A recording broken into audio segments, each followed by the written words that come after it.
I'd like to welcome you all to our session with cyber seniors today. Annie will be talking about how to safeguard against smishing and phishing.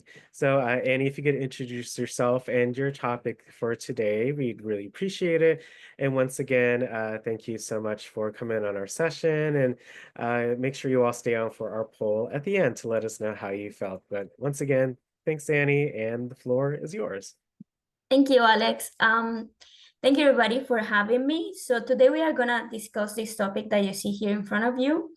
My name is Annie. For those of you who don't know me, I work for a nonprofit organization that essentially helps seniors and older adults with the use of technology and electronic devices. I will be using a slideshow today to present the topic that I prepared for you guys.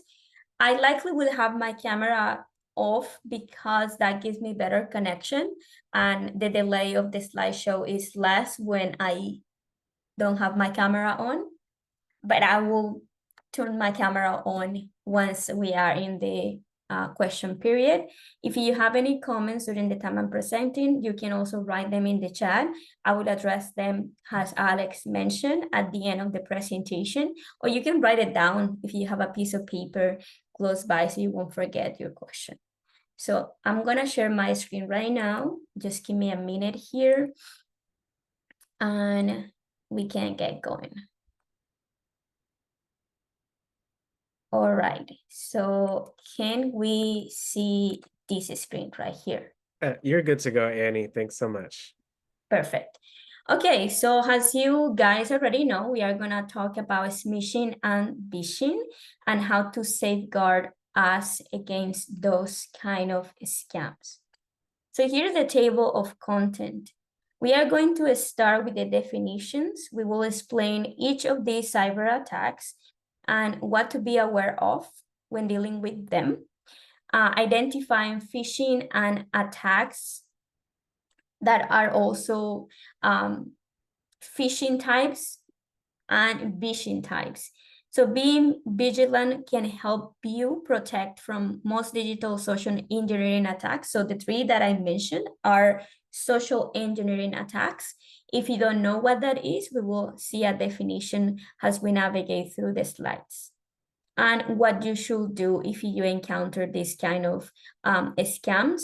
There is things that you should and there are things that you should not do. And here's our disclaimer. Just keep in mind that presentations are designed for educational purposes and are not a substitute for independent professional judgment. Any statements of fact and opinions expressed are those of the individual participants and do not necessarily reflect the views of cyber seniors unless stated otherwise.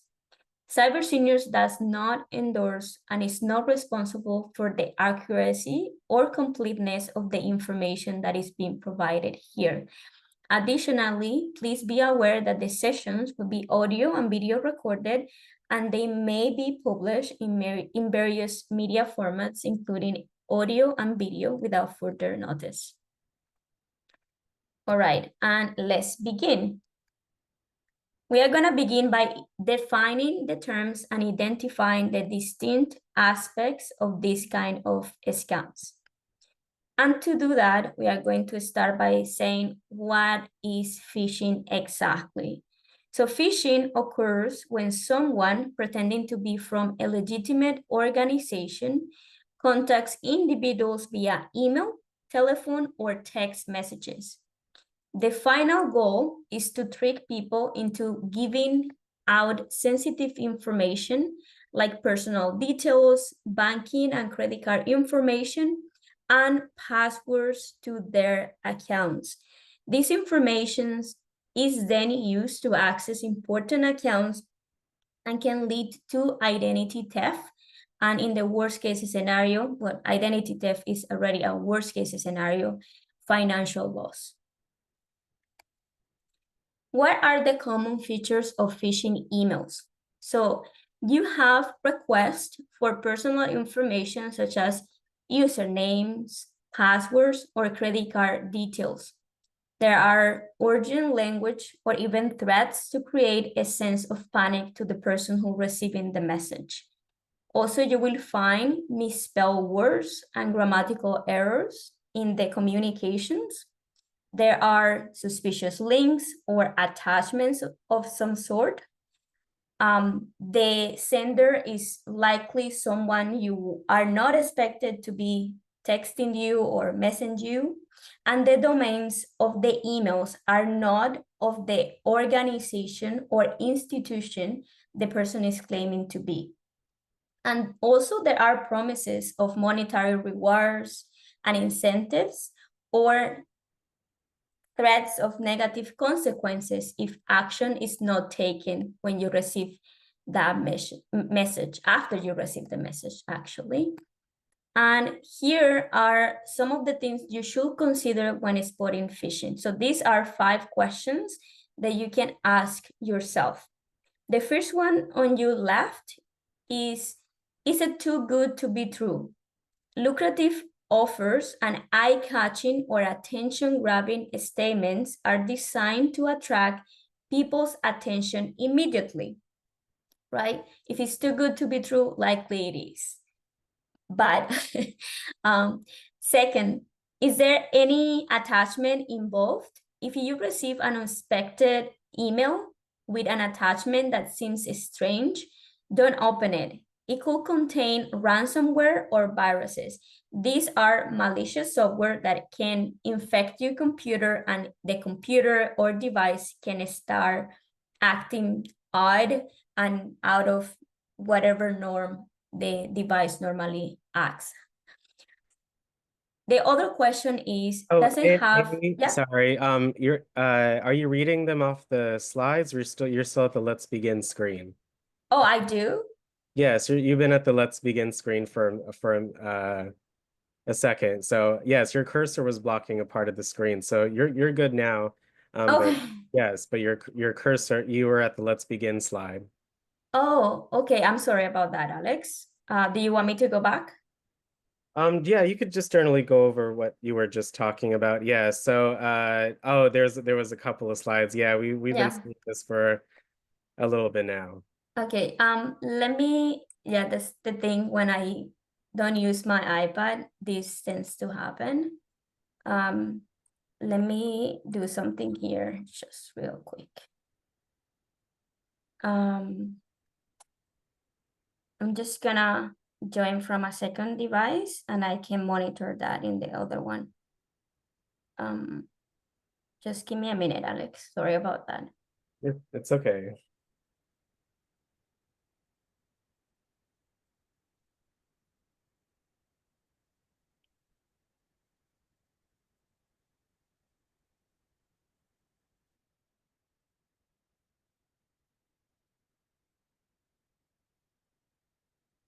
Recording in progress.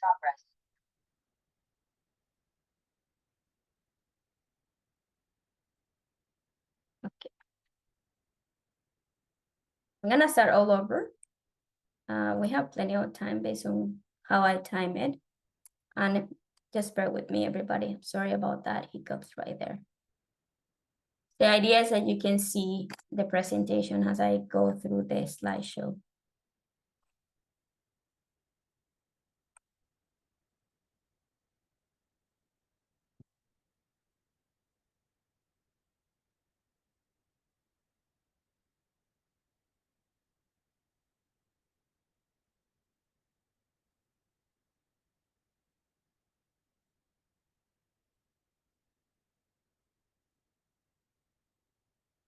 Okay, so Alex, let me know if you can see this. Yeah, you're good to go, Annie. Perfect. Okay. Again, your cursor, we can see your cursor, so sometimes it blocks a couple of the words. So try using the arrow buttons. Yeah, I cannot use the arrow buttons because I'm in a speaker view. I have notes for myself in each slideshow. I tried to put Oh, the cursor up, so I have okay. to, yeah, have to do it this way. So in order to see some of the notes that I have for myself. Okay, but you're good to go. Okay, so I believe we were already over the table of content, so we will see definitions, identifying smishing and vishing attacks, and what you should do if you encounter these two types of social engineering attacks. So I was in the part about how you can define and identify the terms and what are particular characteristics of these kind of attacks. So the whole thing starts with phishing. So phishing is essentially with someone pretending to be from a legitimate organization, contacts you, whether it's over email, your telephone number, or via a text message. The end goal is to trick you into revealing sensitive information, like your personal details, whether that is your banking information or your passwords. And what will happen after is that they will end having access to your accounts, and that can lead to identity theft and financial loss. I was discussing also the common features of phishing emails, and here I input 6. You probably will find more, but these are the most common ones. So you have the request for personal information, and that will be, we don't have your username, or your password has been compromised, or we need your credit card details because the payment for one of the services you use hasn't been successful. Also, there is some sort of urgent language or even threats that create a sense of panic when people read them. There are misspelling words, and in the messages, normally, whether it is a email or a text, you will see suspicious links that don't make sense with whatever they are saying. And even an attachment like a photo or a PDF or a Word document. And also you are receiving these from people randomly. You have never seen this email address before. And sometimes they will use the name of a financial institution that is recognized by people, but the domain, which is the information as after the @ symbol in an email, won't belong to the organizations they are claiming to be from. There are also promises of any monetary incentive. They will tell you that you are going to win something or that you won something. And after they will say things such as, okay, you won this, but in order for you to get this prize, we need you to pay a tax or fees to collect the prize they are promising you. The next part we were starting to discuss was, what should you consider when you encounter these types of scam? So we were asking the question, is it too good to be true? So just remember that if people are promising very outlandish things in a text message or in an email, you should be suspicious immediately. If you see an attachment involved and you were not expecting this kind of thing in an email or a text message, that's something you also should be very mindful about it. Because if you open an attachment or click a link without knowing what is happening later, there is a chance you could be having a virus that compromises your device and your device will start acting odd. You have to question yourself about, does it have a sense of urgency? So a typical tactic that scammers use is prompting you to act immediately without giving that a process of thought. Like, how logical is this claim they are giving or presenting to me? So because they are prompt or you are prompt and there is a sense of urgency, your regular train of thoughts is not going to be the same, like you take the time to process what is being told to you. And that is something that they do quite often. If you are prompted to use a link out of nowhere, these links also can lead to fake websites that what they do is collect and steal your information. So you will click the link, it will send you to a page where you will have to input your email. and the password to your email, and sometimes it will ask for your credit card details, and people would think that they are actually in a legit place, but it's a fake place that has been built by the scammer to collect this information. Also, is it a message that has been sent to you out of the blue?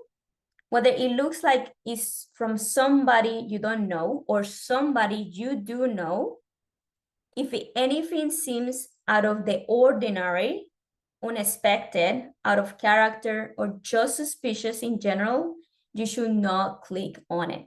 And that's what I was before I realized you were not seeing my screen. So here we have more about phishing attacks. So phishing attacks come through the form of text messages, in which case they are called smishing, and telephone, in which case they are called vishing. So the rise in phishing attacks has made email communication networks more susceptible to cybercrime. And smishing is the term that has the word CMS, which is short message service, and phishing, so they are called smishing.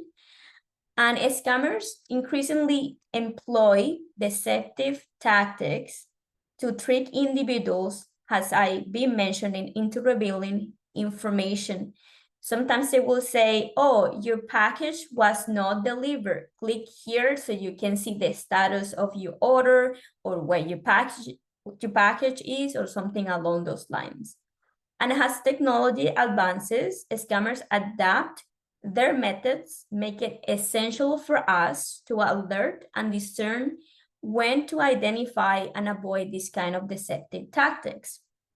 Right, while we have been more and more accustomed to be cautious with suspicious emails, we are not as much with text messages and sometimes even phone calls. And we are very naive in terms of the information sometimes we give over the telephone. Some of us better than others, and this is something we can work, of course. So in the case of phishing, so known as voice phishing, is a type of scam where fraudsters use phone calls to deceive individuals into revealing personal and financial information. And this is the commonality among phishing, smishing, and vishing. And the scammers will pose as a legitimate organization or even authority, and will use intimidation tactics to coerce their targets into complying with the demands they are doing or making. Phishing calls may threaten severe consequences such as legal action or financial penalties if the recipient does not provide the requested information or take specific actions. Smishing and vishing are therefore social engineering attacks. And if you don't know what that is the term used to describe a range of malicious activities accomplished through human interactions. It uses sophisticated psychological manipulation to deceive users into making security mistakes or telling the scammer information they won't tell otherwise. Because it exploits human mistakes rather than relying on software or operating system vulnerabilities in your electronic device, social engineering attacks are particularly dangerous.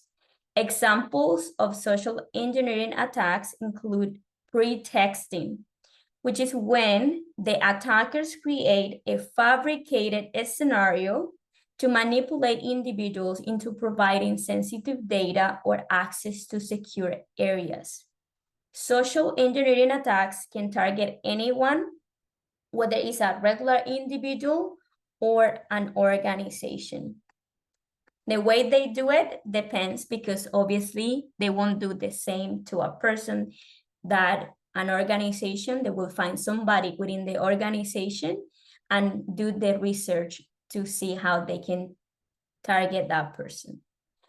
Which leads me to this part. Before carrying out an attack, a perpetrator typically conducts an investigation of the intended victim to gather essential background information.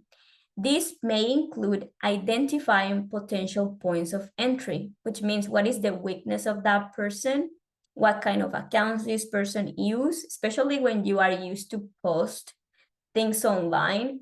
The scammers will use a lot of that information to their benefit. The attacker then gains the victim's trust through various means, such as providing stimuli, a false sense of urgency, or fraudulent request. The attacker manipulates the victim into revealing that sensitive information or granting them access to critical resource. Like an example of that will be when you are being helped by a tech person and they say you need to install a program on your device so they can access your device and see what you see at the same time. And when you install software, you are, potentially installing viruses into your device. And if the person gains access to your computer, they will be able to access relevant information such as password and other history of your navigation online, which can allow them to pose as you in other kind of settings. So here is identifying the attack. This is a little bit more about what kind of sources they will use to obtain your phone number and be able to send messages. They can easily purchase them from third-party number aggregators or acquire them from individuals who have entered lotteries and sweepstakes. We have mentioned this in other presentations. Just be careful to where and how you give your personal information out there. They can even use website information that can be gathered from the internet to extract phone numbers from online social media profiles. Attackers can use a method called spoofing to conceal their actual phone number, right? Using a decoy.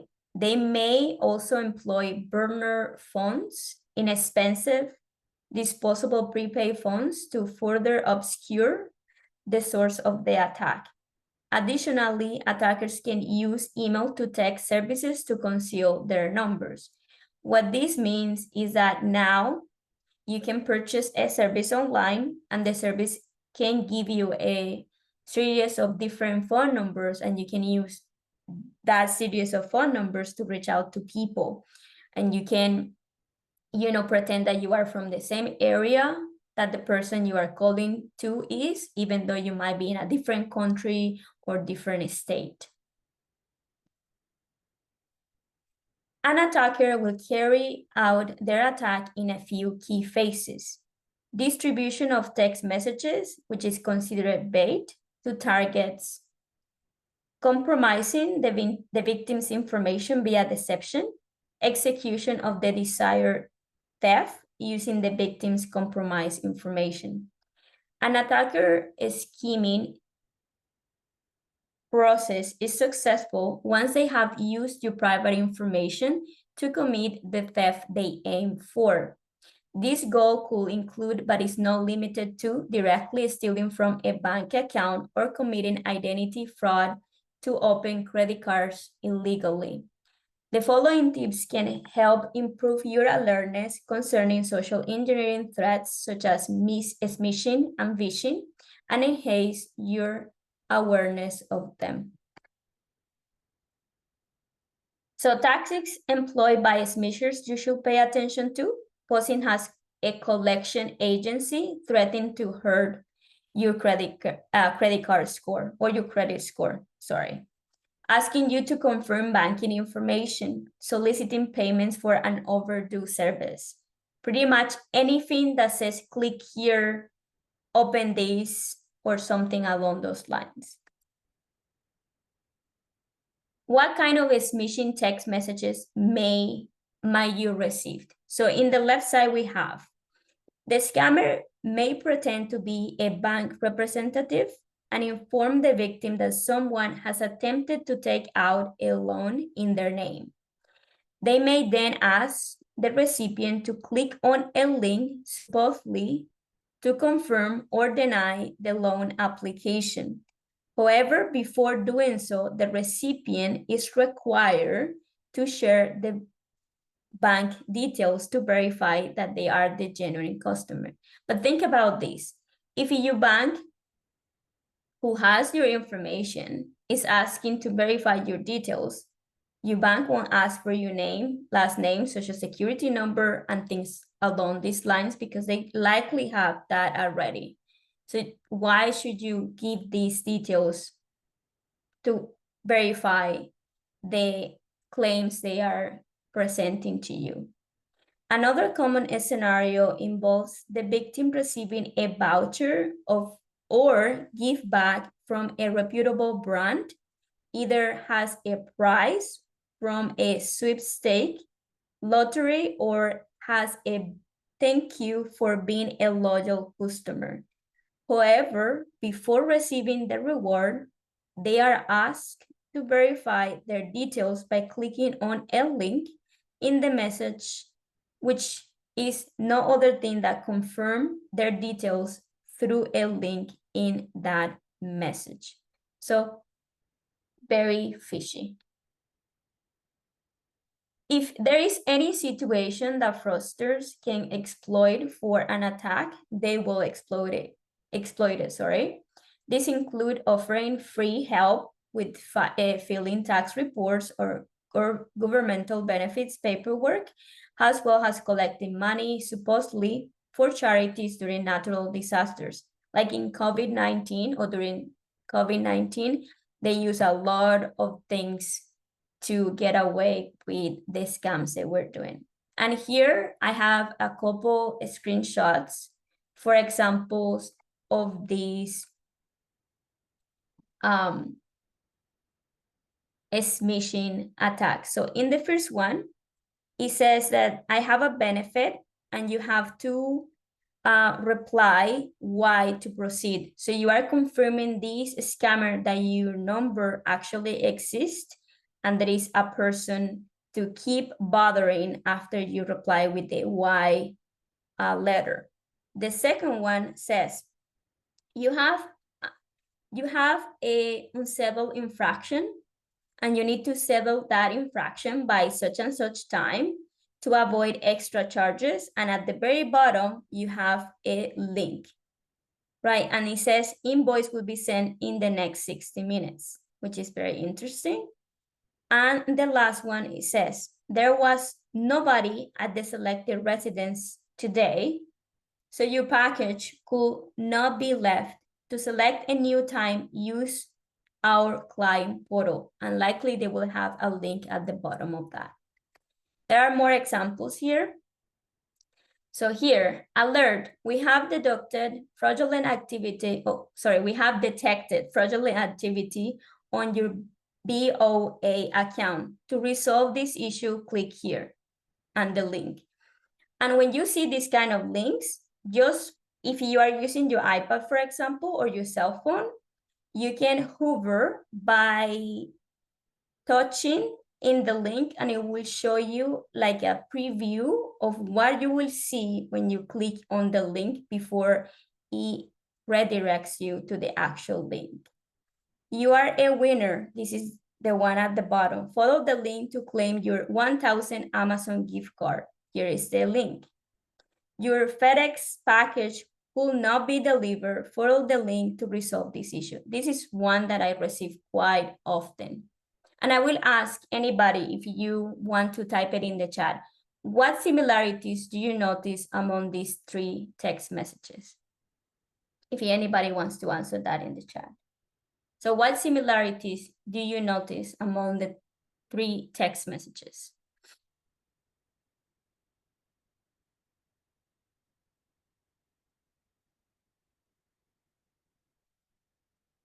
Go ahead, Anne.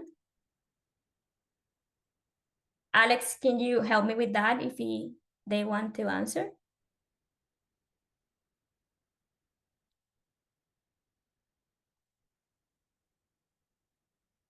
All right. You can also type it in the chat. Yep. Yeah, exactly. You have said it. They say you have to follow the link. And for those of you who have your hand raised, trust me, you will have time to participate in the next portion. So you have Vishing, which is short for voice phishing, is a phone-based cyber attack where cyber criminals exploit the phone as a tool for their attacks. During a phishing phone call, a scammer may try to deceive you into sharing personal information and financial details. Scammers accomplish this by posing as a trustworthy or authoritative source during the phone call. And why has phishing become so widespread? This technology, which is voice over IP, allows scammers to create multiple numbers with local prefixes, which people are far more likely to answer. So if you receive a call within the area you are likely to answer that call as opposed if it's somebody who is calling from Canada is, trying to contact you. So people fall into this, even though that person who uses a voice over IP is spoofing the number. They could be in India, they could be in a South American country, they could be in Europe. But with this voice over IP, they can use a number for the area you are in, and therefore you will be more, prompt to answer that call because you think, oh, this is from an area, a number from my area, and therefore that is how people fall into that.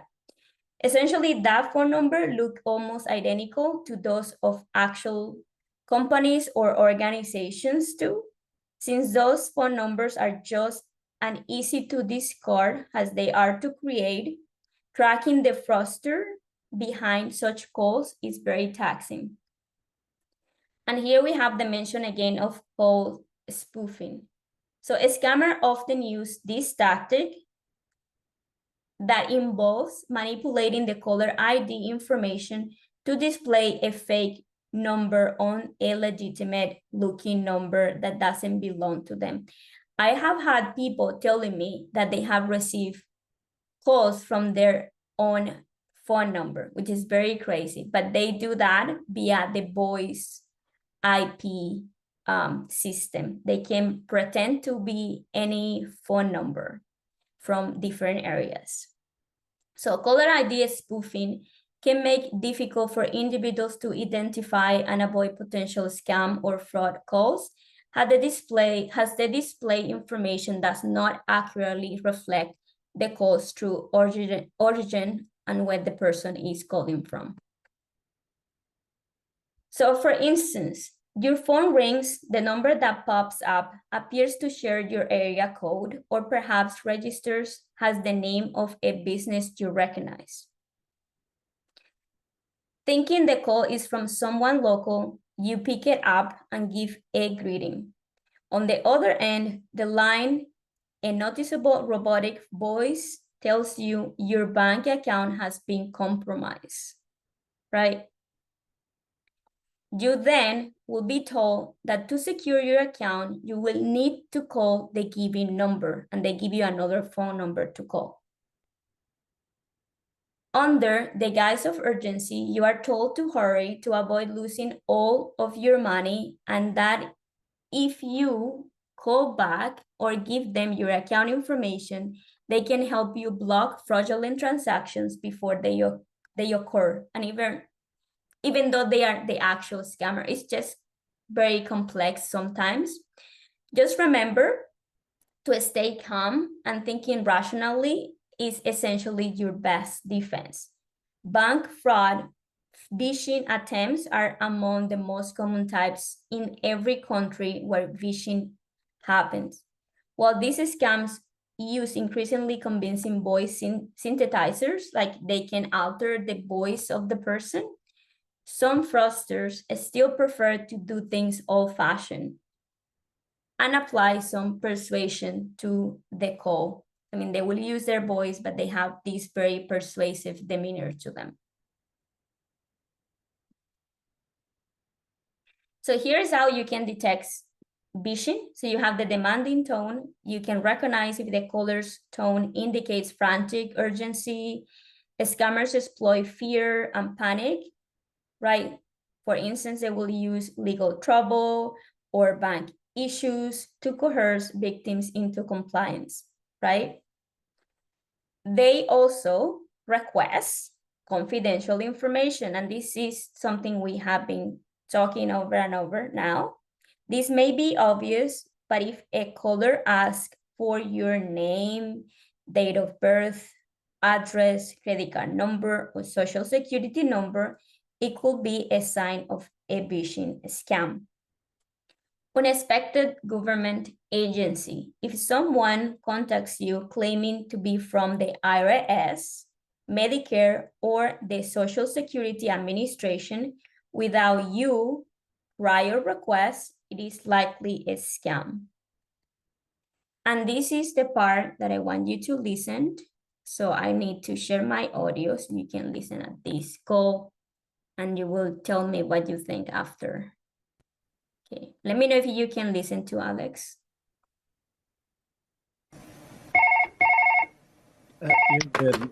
Hello, Oh, hello. Can I speak to Mr. Jones, please? speaking. Hello, Mr. Jones. My name is Kevin. I work for the Microsoft Cybersecurity Task Force, based in Lambeth Road, London. The reason I'm calling is that your computer has been identified as having been infected with the new version of the Zeus virus, and your personal and financial data is at risk. Here at Microsoft, we're committed to ensuring that our customers are safe from hackers.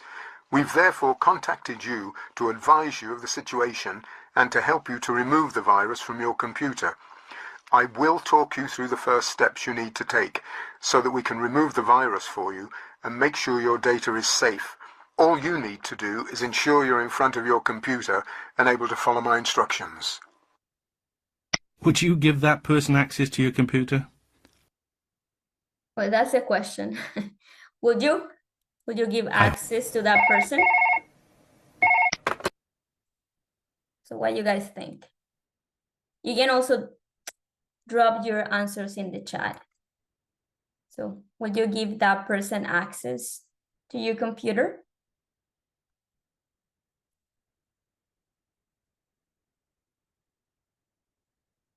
What do you think? Nothing. Yeah, that is the answer. All right. Perfect. Wonderful. All righty. So here's the last part, and I'm about to finish. So what you should do. So when dealing with smishing, never respond to a text from any unknown number and avoid clicking on any links in the message. If the number seems suspicious, delete the message without opening the message. So here's an example. You have selected for a free 1,000 gift card. Reply yes to claim your prize to get yours now. I will not engage with that at all. And the person here did that. They say yes. You should not be doing that. Check the phone number. Scammers often use phone numbers that resemble those of individuals they know or manipulate the caller ID to make it appear legitimate. So if they are calling from the bank, if it's a bank that you have business with, try to look for the number of that bank that you have and been in contact before and see if they match it. If they don't match, well, that's a red flag. You can always look online. If you have a suspicion of the call or message being a scam, you can write down a little piece of what the message say and the number too. That will also help you be more informed when you receive this kind of threats. This is very important, though it's very obvious. Slow down. If a message is urgent, you should approach urgent accounts updates. Unlimited time offers has caution signs of possible smishing. Remain skeptical, right? And proceed carefully. Don't rush into making any decision. Avoid using links or contact information in messages that make you uncomfortable. When possible, go directly to official contact channels that you already have been in touch with. You can always contact the company directly using their official contact number to confirm the legitimacy of the communication. While phone scams have existed for decades, cybersecurity experts say that phishing is on the rise thanks to technological advances like the caller ID spoofing and AI-powered software that can mimic specific human voices. So remember these tips to protect yourself from phone scams. Trust your instincts and be cautious when receiving unexpected calls, especially from unknown sources or numbers. Do not use the phone numbers provided during the call. So if they say, call this number, you are not gonna call this number. Do not share personal information. Use call blocking features in your devices. When you receive a phone call that is suspicious now, your phone is telling you, oh, potential scamming. If you see that in your phone after you say you answer the phone call and you hear it's a robotic call, you should block that number. I know that as you block, more numbers are created, but that helps you prevent receiving phone calls from the same number and reduces the amount of attempts to be a scam that you can encounter. In the cell phone, there are features that usually will be inside of an eye. You can click on that and it will allow you to block your call if it's a suspected call. And stay informed. Educate yourself about the latest phishing tactics and how to recognize themselves. Like meetings like this one are good because you guys can share experiences that had happened to you and what they are using to get your attention. Get on the National Do Not Call Registry. So the National Do Not Call Registry is a free service. It is provided by the Federal Trade Commission, also known as FTC, and it's designed to help you avoid unsolicited telemarketing calls. By registering your phone number, you inform marketers they cannot or you don't want to receive such calls, right? And it will look similar to this. Right, here is the link in this presentation if you want to explore that.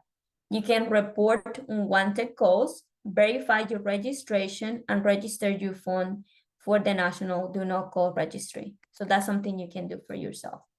And that's it. If you have any questions, I hope you visit cybersenior.org or you can contact us using the 844-217-3057. I have the dynamic, but I don't know if you guys have any questions, so I will leave it until you. Thank you, Annie, for your session today. I learned a lot more about smishing and vishing. I remember you had presented this before, and you did an excellent job of doing that recap. And hopefully it's new for some of us so we could be more aware. But just always double check what you do online when in regards to messages or calls or emails. You always just got to be on the lookout. If it doesn't feel right, then trust your gut.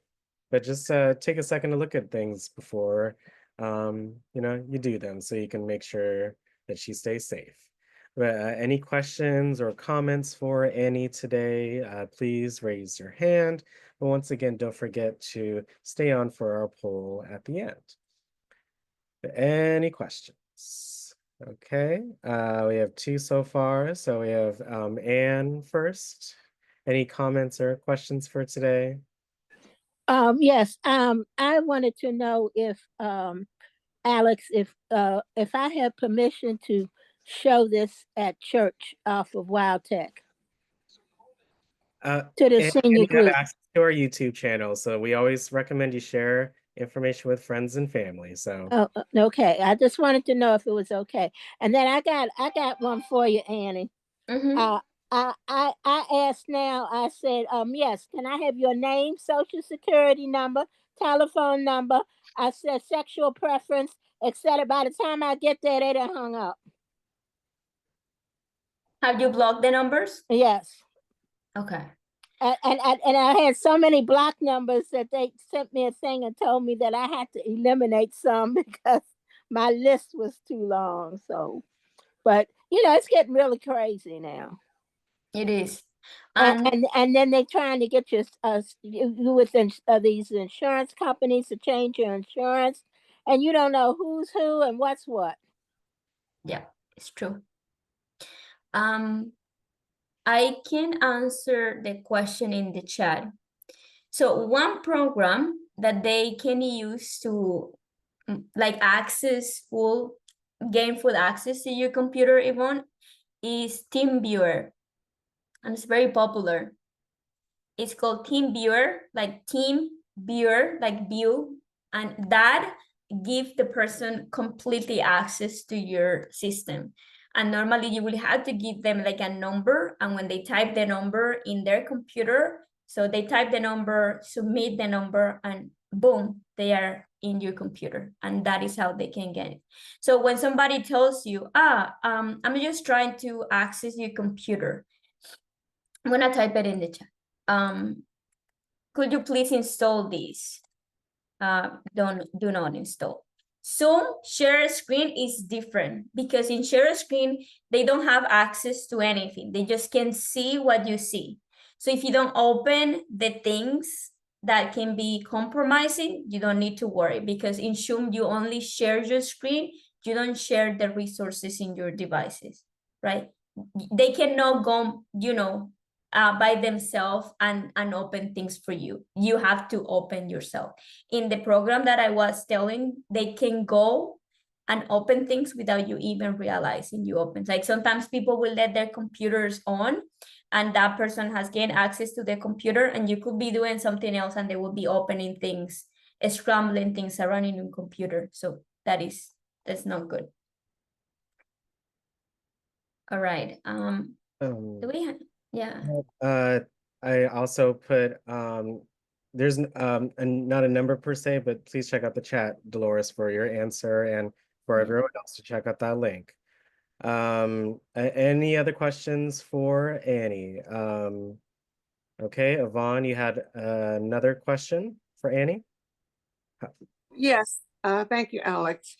Annie, I was having some work done here at my house, and it's a very reputable company that's doing it, but I only put the last 4 digits of my social security number on the application for the financing. And the representative said I had to use my full social security number. And I guess that's because they want to check your credit score. I felt very uncomfortable putting my entire social security number. Do you think I should have done it as I did? Because it's a reputable company and I felt pretty comfortable. It's a tough one because if they are doing like remodeling your house and you say it's a reputable company and Yeah. this happen in person? Yes, Yeah, it was in person. I was with the person who was doing the initial estimate and lining up some financing, although I think I'm just going to pay up front and not deal with the financing. But I don't usually put my entire social security number. I usually just put the last 4 digits. right. I would say that anything that is financial, especially when you are trying to, divide the payments, would require a social security number. But I mean, in what conditions are you giving it? You are just giving it, write it down on a piece of paper. Is this a formal contract? Do you give authorization? Do you have the copy of where you put it? Or is this person just simply, okay, give me your social security number and I will deal with it? I mean, it has It's to be on the more, right. part of the contract. It has to be formal. Yes, I mean, no, formal. okay. Mm-hmm. And when you do that, just try to ask for copies of whatever contract you sign or you give your social security number. You never know. So if you have something that proves that you give this particular company your social security number, come worst case scenario, you have something that supports that because you give them your social security number and now your social security number is compromised after you give them, you have a way to fight it. But if you just say it, you don't have a copy of the contract, that can be a problem. I understand. Thank you very much. I No appreciate it. problem. All right. Thank you, Yvonne. Next up is Mr. Raymond for any questions or comments for today. But that was thank you for answering that, Annie. Yep, in person. If it's like all virtual, then you're like, but that like actual in-person stuff, it just proves more legitimacy. Thank you, Mr. Raymond. You have a question or a comment for today? Yes, I have a question for Miss Annie. It's I get texts every now and then that have people's name who I know. Sometimes they're my relatives. But when I reply, that like they inquire as to how I'm doing, and I reply, I'm doing fine. How are you? And usually the next text will be, I'm doing fine. Have you heard about the this $5,000 grant that's being given out by so and so and so and so? Well, right away I know that's a scam, but I have to wait until I get a sign like that to realize it's a scam. I've already opened up the conversation to talk to them. So am I pretty safe to shut down the conversation at that point? Okay, that's a very good scenario. What I say, you have not done anything bad until that point because you receive a message, you answer, and now you know that the answer is not something, and we mentioned that out of the blue, like out of character. Now you know that it's out of character. You are not going to engage with that person over that text message anymore. You are not going to do any of the things they say. What I will do is if I have a phone number, like other than text, a phone number of this person, even the same number that they are texting, the systems are different. Message is one thing, calling is another thing. I will call the person and see, hey, I just received the odd text from you. Do you know if your phone was hacked? Because that happened. Scammers hack into people's numbers or cell phone, and they do what I told you. They gain control.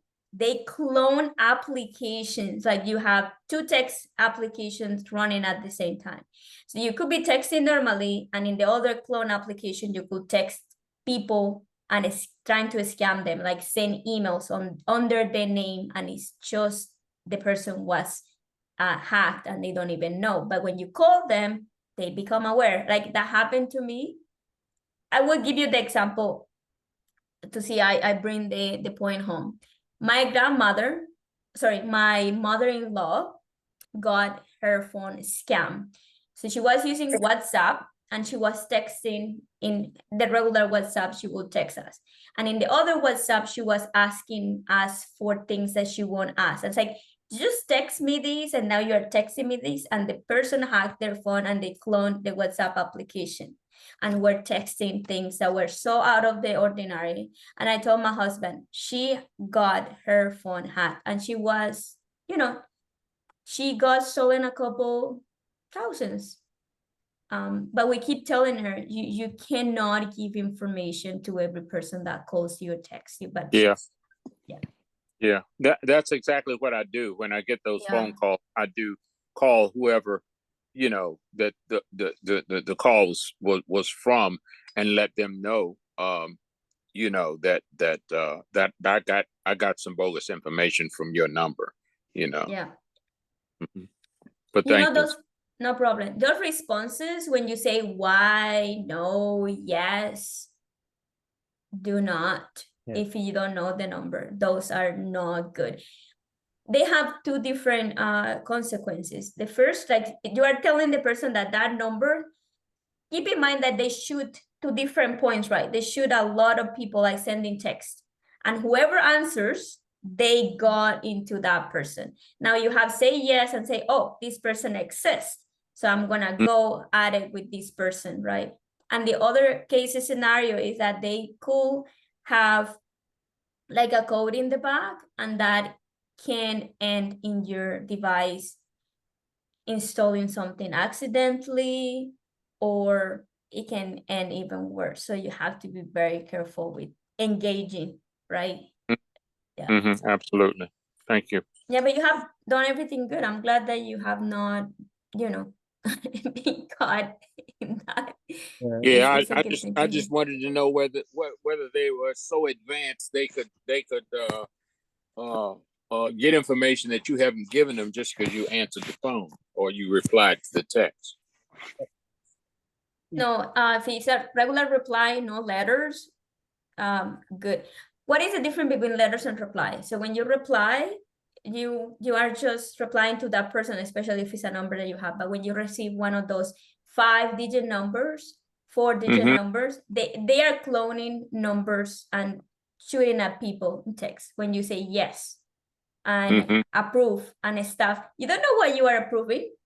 You don't know what you are approving. So yeah, the context is very interesting. Yeah, just don't overthink it. If you receive a call and it doesn't sound right, then you know whether it's just to hang up, block the number. If it's a text, within the context of the text, just if you see the preview of it, if it makes sense, then you can read it. Even if you do and it seems to be a scam, like those package texts, just delete and block the text or the number on my phone. If I delete a text, I can also report it as junk when you're on your phone as well. So just again, not overthinking it, and especially with those links like we talk about in emails and text messages, etc. Just take a double look at these things before you tap on them so you can stay safe online. Okay.